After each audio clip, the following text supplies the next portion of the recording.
তোমার পায়ের পথে ধুলি, এই চোখে সুরমা দিয়েছি। আমি দেখিনি তোমায় চোখে তারায়, তবুও তোমায় ভালোবেসেছি। আমি দেখিনি তোমায় চোখে তারায়, তবুও তোমায় ভালোবেসেছি।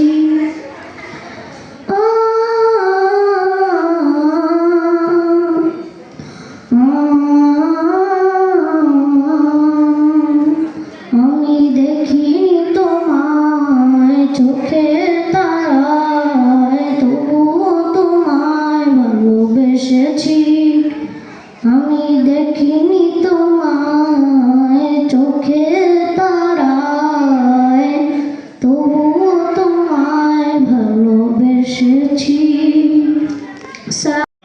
অনুষ্ঠানের সম্মানিত সভাপতি, সম্মানিত অতিথিবৃন্দ, প্রিয় অভিভাবকবৃন্দ, আমাদের আজকের ফলাফল প্রত্যাশী শিক্ষার্থীবৃন্দ, আমরা আল্লাহ তাআলার দরবারে শুকর আদায় করছি যিনি আমাদেরকে আজকে একটি বছর কষ্ট করার পরে শিক্ষার্থীরা তাদের কাঙ্ক্ষিত ফলাফল হাতে পেলেন। আমরা এই জন্য আল্লাহ তাআলার দরবারে শুকর আদায় করছি। আলহামদুলিল্লাহ। দরুদ ও সালাম আমাদের নবী বিশ্বনবী মুহাম্মদ রাসূলুল্লাহ সাল্লাল্লাহু আলাইহি ওয়াসাল্লামের প্রতি। সম্মানিত উপস্থিতি, বেশ কিছু আলোচনা হয়েছে। সম্মানিত অতিথিবৃন্দ দৃষ্টি আকর্ষণ করেছেন শিক্ষার্থী অভিভাবকদের উদ্দেশ্যে। এরপরে আমাদের পরিবেশনা ছিল বেশ কিছু, যেগুলো দিয়ে আমরা আমাদের বাচ্চাদের মেধাগুলো বিকশিত করার চেষ্টা করেছি।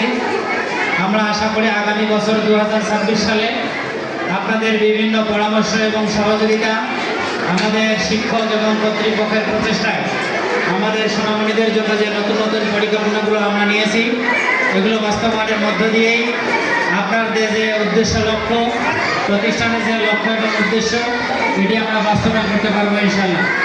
এই জন্য 2026 সেশনের ভর্তি কার্যক্রম আমাদের অব্যাহত আছে।